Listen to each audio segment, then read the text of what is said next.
Por que pessoas aparentemente boas são capazes de atos abomináveis?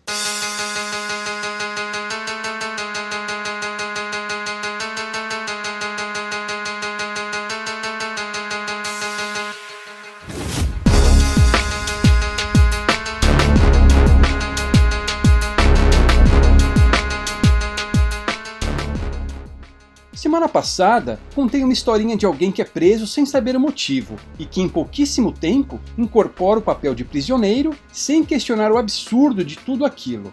Ele passa 6 dias na prisão, ao longo dos quais suas interações com os guardas e os outros prisioneiros vão ficando cada vez mais tensas.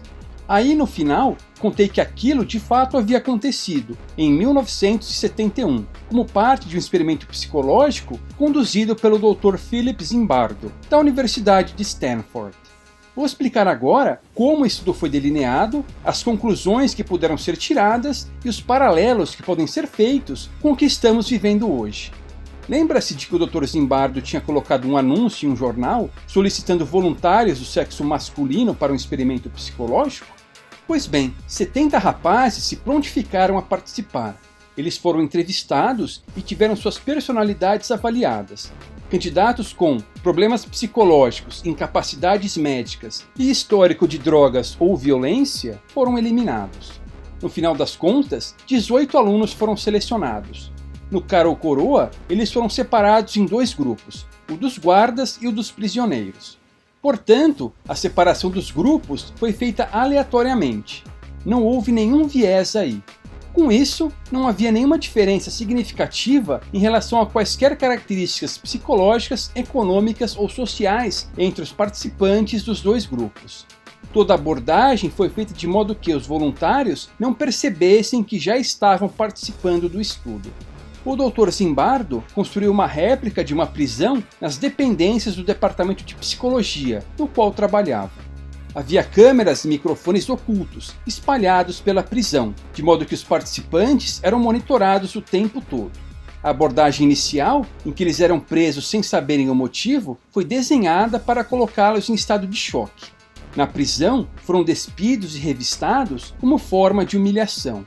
A borrifação com desinfetante serviu para que se sentissem como pessoas contaminadas, infectadas, sujas. Os prisioneiros receberam uniformes devidamente numerados e foram obrigados a usar toucas que eram o equivalente a terem suas cabeças raspadas. Isso serviu para desumanizá-los. As correntes tinham o papel de lembrá-los da situação opressiva em que estavam. Os guardas não receberam nenhum treinamento de como se portarem.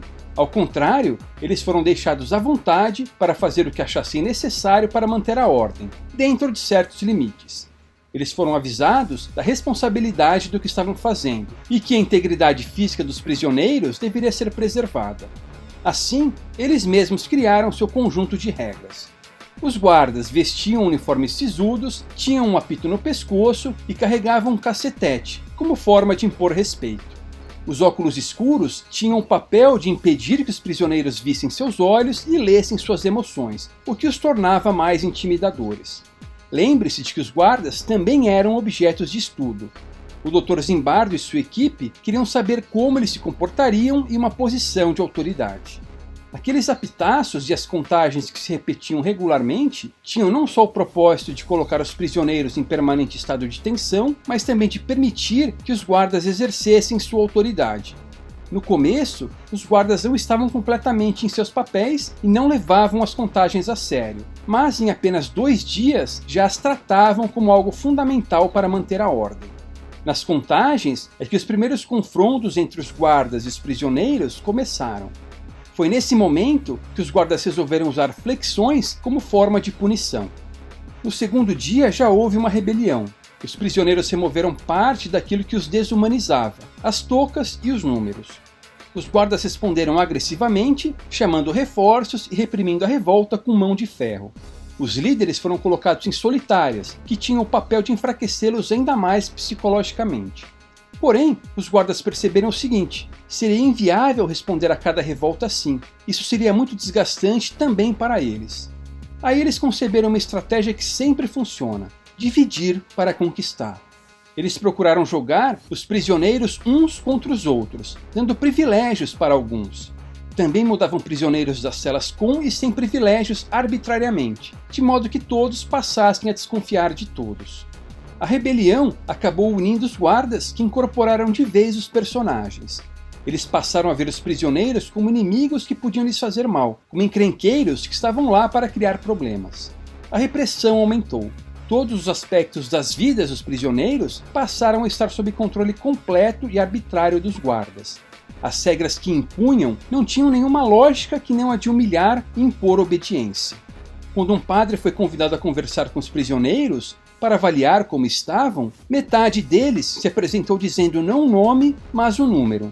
Quando o prisioneiro 89 se recusou a conversar com o padre, pediu um médico e começou a chorar copiosamente, o Dr. Zimbardo percebeu que as coisas tinham ido longe demais. Mesmo com a interrupção do experimento, ele pôde chegar a várias conclusões. O que mais o surpreendeu foi a rapidez com que tanto os guardas quanto os prisioneiros incorporaram seus papéis. Em relação aos guardas, em pouquíssimo tempo eles perderam todas as suas restrições morais e se mostraram capazes de fazer qualquer coisa para manter a suposta autoridade que lhes foi outorgada. O Dr. Zimbardo chamou esse comportamento de efeito Lúcifer, emprestando o nome daquele que era o anjo preferido de Deus, mas que, cobiçando mais poder, caiu dos céus e transformou-se em Satanás, a personificação do mal. Em 2007, o psicólogo até publicou um livro com esse título, cujo subtítulo era Como Pessoas Boas Tornam-se Más. Em relação aos prisioneiros, eles surpreendentemente aceitaram sua posição submissa. Quando se revoltaram, não foi pela situação em si, mas pelas medidas adotadas pelos guardas, que lhes pareciam exageradas. No livro, Zimbardo conclui que situações que vivenciamos podem ter uma influência mais poderosa sobre o nosso comportamento do que tendemos a acreditar. Podemos olhar para esse experimento de um ponto de vista libertário. Uma vez colocadas em posições de poder, o incentivo será para que as pessoas se tornem as piores versões delas mesmas. Daí que jamais devemos entregar nossas liberdades para políticos e seus séquitos de corporativistas, burocratas, tecnocratas e acadêmicos. Eles não hesitarão em nos humilhar e nos manipular conforme seus interesses. Hoje em dia, estamos passando por um experimento semelhante. Perceba a narrativa. Somos tratados como seres infectos e repugnantes, da mesma forma que no experimento. O papel de desumanização no experimento, desempenhado pelas toucas, uniformes e números, é desempenhado hoje pelas focinheiras. Até mesmo muitos dos defensores das liberdades tendem a minimizar o papel delas. Nada mais errado. As focinheiras são um símbolo visual e tátil permanente de nossa submissão. Esta distopia pela qual estamos passando só irá acabar quando as pessoas se recusarem a usá-las. O papel das solitárias no experimento era de aumentar a tensão e enfraquecer o indivíduo. Esse papel é desempenhado hoje pela narrativa do isolamento social. As regras sem lógica, as medidas que não funcionam mas são amplificadas e o controle cada vez maior minam a capacidade de as pessoas raciocinarem e lhes tiram a esperança. O controle apenas pela força não funciona. É necessário dividir para conquistar. Temos isso hoje quando a culpa desta farsa é jogada em pessoas que querem só viver em paz, mas são perseguidas por aqueles à sua volta. Isso explica porque aquele vizinho que você sempre achou boa gente é capaz de denunciá-lo apenas porque você está fazendo um churrasco com os amigos em sua casa. Agora, se o experimento do Dr. Zimbardo era moralmente reprovável, pelo menos ele o parou quando percebeu que havia perdido o controle. Nesse experimento pelo qual estamos passando, ninguém fará isso. Nós mesmos é que teremos de pará-lo.